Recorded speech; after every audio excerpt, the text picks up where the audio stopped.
Exactement 17h03. Plus tôt cet après-midi, on a parlé à Michel Fleury. Elle est météorologue à Environnement Canada. Écoutez ce que ça a donné. Nous avons avec nous en ligne Michel Fleury. Elle est météorologue à Environnement Canada. Bon après-midi, Madame Fleury.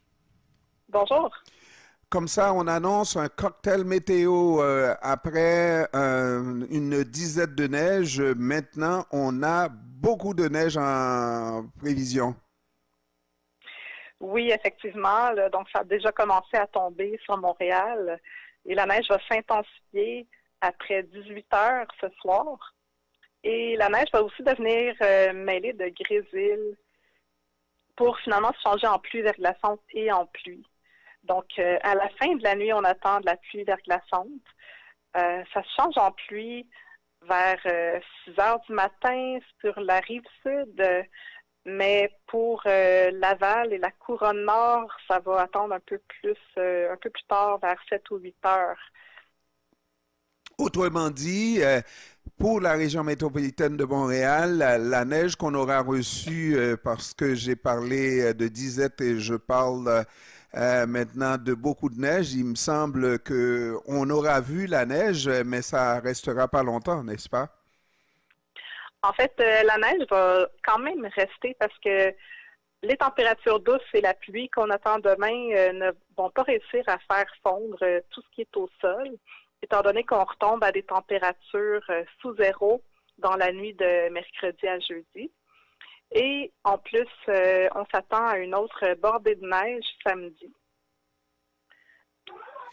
Est-ce que c'est ce qu'on appelle une météo en dents de scie? Parce que à ce temps-ci de l'année, nous sommes le 10 janvier et le 9 janvier, qu'il y ait de la pluie, c'est quand même quelque chose, je dirais pas exceptionnel, mais c'est plutôt rare.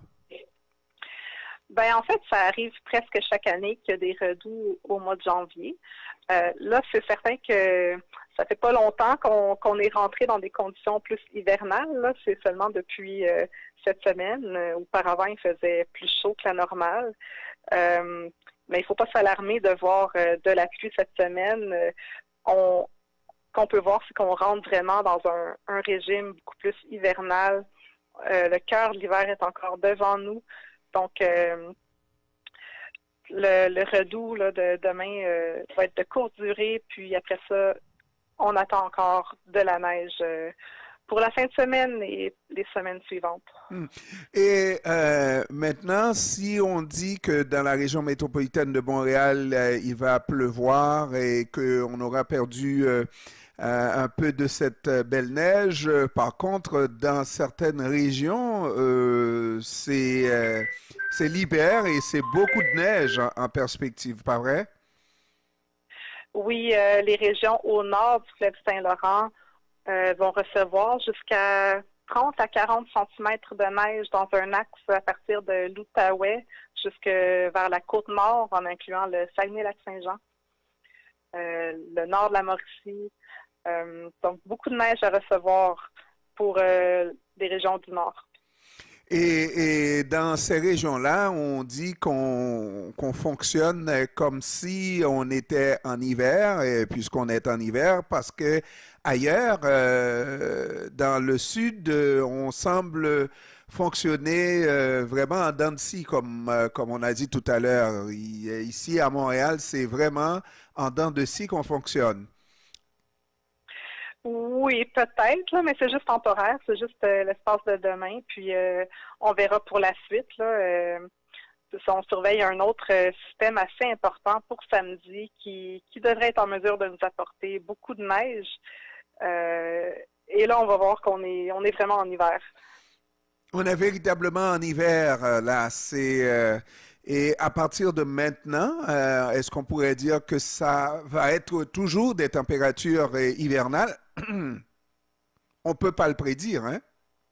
Ben, vous savez, quand une dépression traverse le Québec avec cette trajectoire-là, donc c'est une dépression qui s'est formée sur le Midwest américain et qui traverse le sud du Québec, c'est pas rare de voir la masse d'air chaud qui remonte jusqu'à nos régions.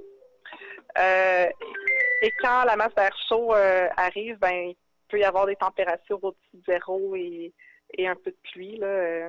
Mais c'est l'espace d'une journée, puis ensuite on retombe sous zéro avec de la neige encore. Est-ce qu'on peut parler de l'effet d'El Niño? Présentement, la corrélation avec l'effet El Niño est quand même assez faible pour le Québec. Oui, c'est un hiver El Niño, donc ça a quand même une petite influence. Pour l'ensemble de l'hiver, on attend des températures légèrement supérieures au normal de saison. Quoique, dans l'ensemble, les températures vont être sous zéro, mais peut-être pas tout à fait aussi froid que les normales en général. Alors, Madame Fleury, ce n'était pas prévu à cette entrevue-là, mais je voudrais tellement avoir des explications sur les températures, parce qu'on a une température normale qu'on lit dans les thermomètres, surtout les thermomètres extérieurs, mais lorsqu'on est à l'extérieur, on nous dit le ressenti. Pouvez-vous nous expliquer le ressenti, s'il vous plaît? La température ressentie, ben, c'est quand ça prend une équation pour la calculer, mais c'est en considérant la vitesse du vent et la température. Le vent, plus le vent est fort et plus on perd de notre chaleur corporelle. Donc, c'est ce qu'on appelle le refroidissement éolien.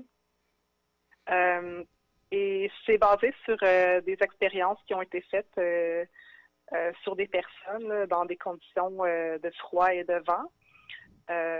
Donc, normalement, on a une couche d'air chaud autour de nous qui vient de notre corps et qui est protégée par nos vêtements.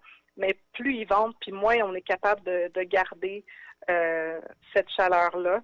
Et quand ils ventent fort et que les températures sont très froides, ben les engelures sont possibles et ils peuvent arriver rapidement. Mais alors, comment on détermine, c'est pas le calcul ou l'équation que je vous demande là, on détermine donc cette quantité-là, alors que tout le monde ne dégage pas la même quantité de chaleur. Ça dépend de la masse corporelle, ça dépend de l'individu. Est-ce qu'on détermine cette valeur-là égale pour tout le monde? Oui, parce qu'on considère la température normale du corps humain, là, qui est en général assez similaire pour tout le monde. Là. On fait une moyenne, si je comprends bien? Comment? On fait une moyenne?